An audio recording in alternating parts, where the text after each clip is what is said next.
esto lo pienso como profe, ¿no? Como profe de escuela secundaria, donde generalmente los contenidos se vuelcan mucho a lo que es la historia europea o a lo que es la historia nacional, y la historia nacional muchas veces se remite a lo que es la historia de Buenos Aires, y a veces como que la historia de nuestra región, de nuestro territorio, de nuestros sectores populares, termina como siendo postergada, digamos, ¿no? Entonces, darle lugar en la tele a una fecha como esta me parece que está bueno.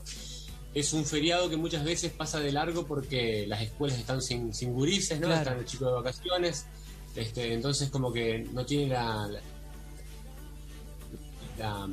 no tiene el eco en las escuelas que debería tener, pero que está bueno retomarla sobre todo porque hace la historia de Entre Ríos, y también porque es un acontecimiento que muchas veces se lo plantea como un acontecimiento bisagra, ¿no?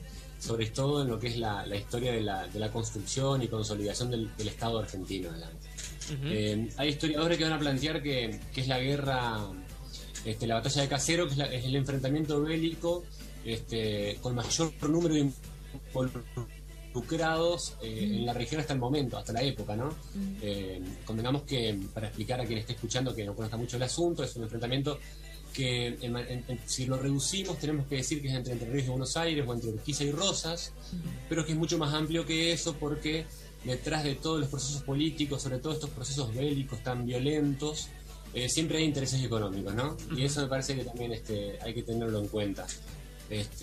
Por entonces detentaba la suma del poder público Rosas. No existía en lo que era la Confederación Argentina, no existía un Estado central como existe hoy, no existía un poder ejecutivo nacional, no existían ferrocarriles como para describir la época, ¿no? Por supuesto no había aviones, no había teléfono, no se jugaba al fútbol. Era una Argentina que distaba de lo que es la Argentina moderna, que se va a pensar a partir de esta fecha, que me parece que es lo interesante de la llegada de Urquiza al gobierno, el intento de modernizar los medios de comunicación, los medios de transporte, me parece que eso es interesante. Como decía, Rosas tenía la suma del poder público porque había sido protagonista sobre todo de lo que fue la batalla de Obligado, en la defensa de la soberanía nacional ante los intentos y la invasión anglo-francesa, ¿no es cierto?, en 1845. Entonces como que los gobernadores de las diferentes provincias reconocen en Rosas, que era gobernador de Buenos Aires, la capacidad de administrar o de garantizar cierto orden en la región. Y también fue importante desde la perspectiva económica de las regiones, cómo Rosas manejó los intereses de Buenos Aires respecto a la aduana y el puerto, que eran los grandes problemas entre militares y federales de aquella época, ya que él con impuestos, grabando impuestos a las importaciones, defendía los intereses de Buenos Aires, pero también protegía las economías regionales. Y eso es fundamental, digamos, para pensar por qué el interior apoya a un gobernador de Buenos Aires. Sin embargo, en 1850 hubo una gran crisis económica, producto de una gran sequía.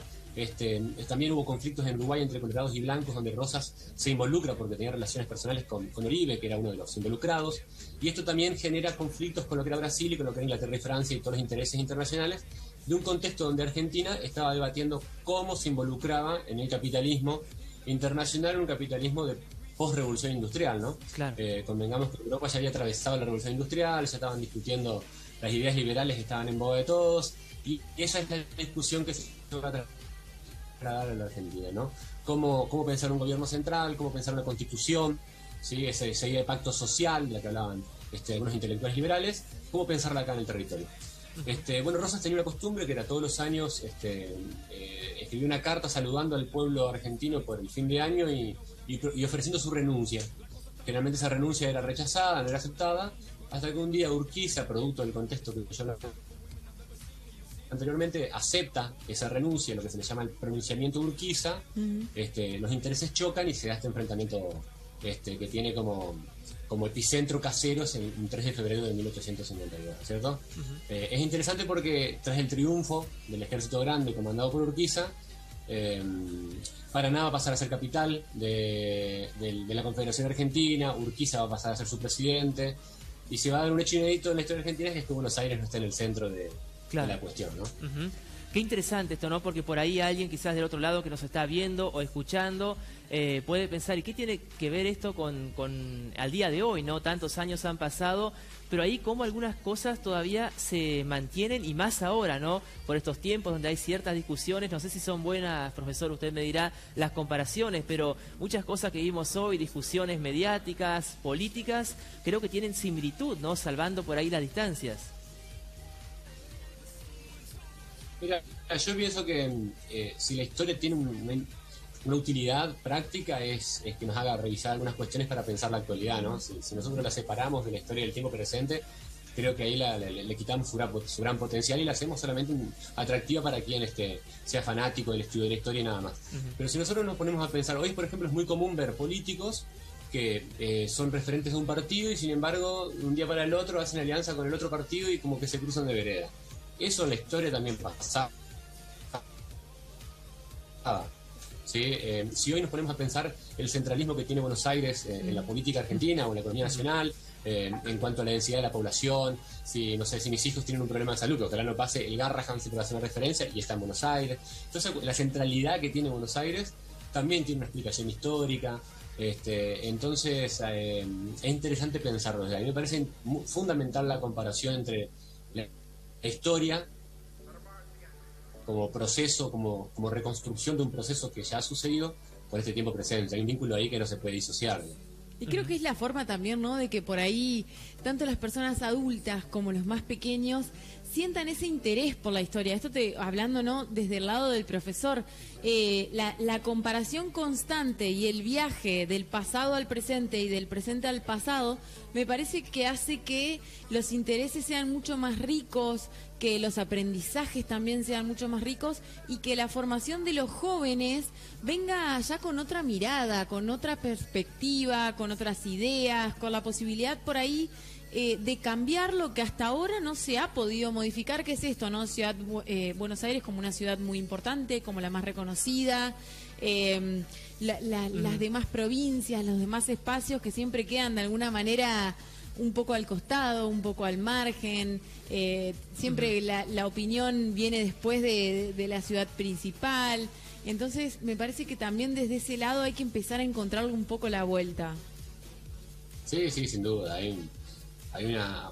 Vivimos en un país que es muy centralista, digamos, y eso me parece que también tiene una raíz histórica que hay que revisar, ¿no? Hay una frase de Rodolfo Walsh muy buena que dice que los poderosos han intentado que los pueblos nos quedemos sin historia, ¿no? Como todo el tiempo volviendo a empezar. Entonces, sí, recuperar nuestra historia de nuestro territorio, de los sectores populares, de las clases trabajadoras, de nuestra región, a mí me parece que es fundamental. Y que ahí es donde la historia, entiendo yo, que en la historia reside su mayor fortaleza, digamos. Si le quitamos esa fortaleza, me parece que la habilitamos y hacemos un daño muy grande. Por eso me parece que es interesante revisarla, discutirla. Esto que yo estoy planteando es mi mirada como profe de historia, claro, a partir de las lecturas que yo he tenido, no es una cosa absoluta, amerita el debate, ¿no? Seguramente del otro lado habrá otros profes o otras profes que están en desacuerdo con algunas de las cosas que uno pueda plantear, digamos, también es súper respetable, ¿no? Nuestra opinión está atravesada también por las lecturas que hemos tenido. Sí, por supuesto. Sí. Acá me parece que entra mucho en juego el por qué y el para qué, desde el lado de los profesores y desde el lado de los alumnos, o sea, ¿por qué me lo contás? ¿Por qué me toca la materia de historia? ¿Por qué me toca aprender esto? Y en lugar del profesor, no es eso, no es el por qué, sino es el para qué. ¿Para qué te lo estoy contando? Para que vos entiendas, para que vos veas, para que vos puedas hacer un análisis, una crítica, claro, de lo que pasó y de lo que está pasando ahora, para que vos veas cómo lo podés modificar.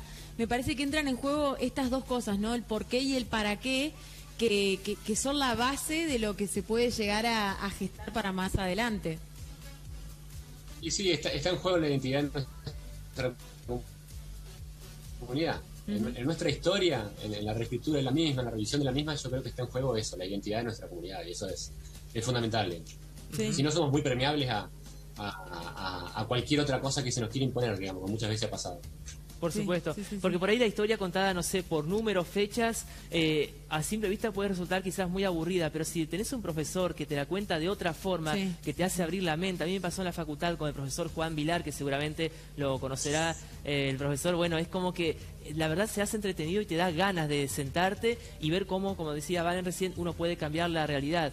Y lo de Buenos Aires está a la vista, ¿no? Uno después puede discutirlo, estar más de acuerdo o no, o preguntarse el por qué Buenos Aires tiene tanta opulencia, lo decía recién el presidente de Concepción del Uruguay, y el resto del país, lo comparaba, no sé, como por ejemplo con el impenetrable chaqueño, es el otro extremo.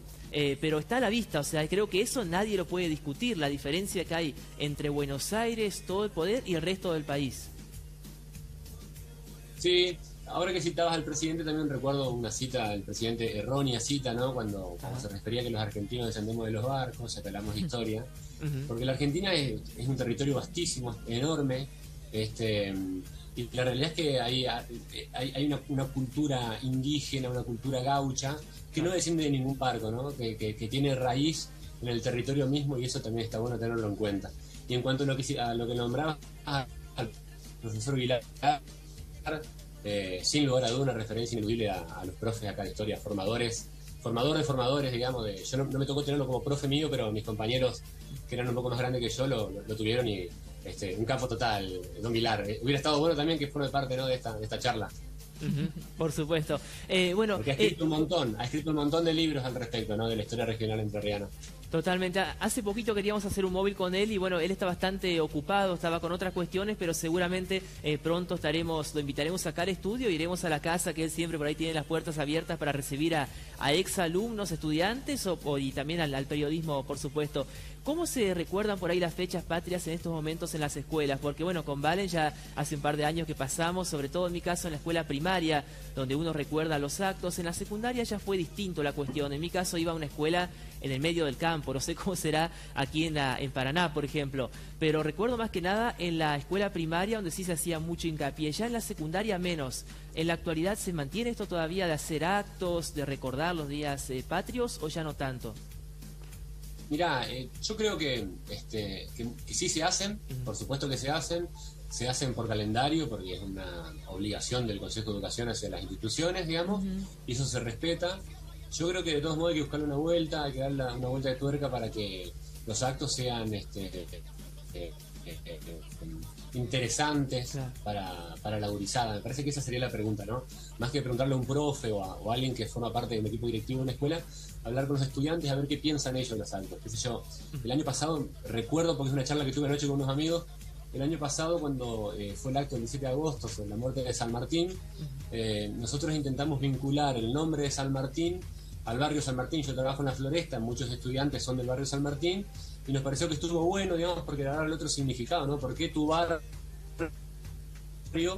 tiene el nombre de San Martín? ¿Quién fue San Martín? Recuperar la historia desde ahí y darle una importancia para que los pibes y las pibas de hoy, que están por ahí atravesados por otros intereses, algunas veces más inmediatos, otras veces más superfluos, también puedan sentarse a pensar, a sentirse interpelados por la historia, que muchas veces es difícil lograrlo, ¿no? Sobre todo ahora que la tecnología, los medios digitales, todo es como más efímero, todo es inmediato. Lograr tener un momento de atención para poder pensar en estos acontecimientos o procesos históricos, a veces hay que esforzarse un poquito más, ¿no? Y buscar otros soportes. Claro. Ustedes están acompañando esta charla con imágenes, me parece que está buenísimo.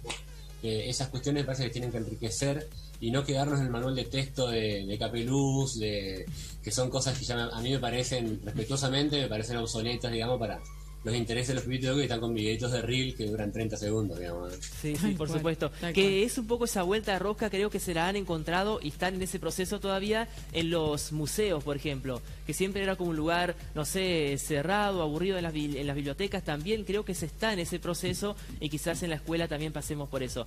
Profesor, simplemente de nuestra parte agradecerle por esta charla, y seguramente lo vamos a seguir convocando ante otra fecha importante. Por favor, cuando Vilar les diga que no, llámenme a mí, no tengo problema. Está Vilar para estas fechas en mi club. No, por favor, el primer convocado... Es impecable. El primer convocado fuiste vos en este caso, así que no es que fuiste el segundo convocado. Sí. La productora te eligió a vos. No habría problemas tampoco. Muchas gracias.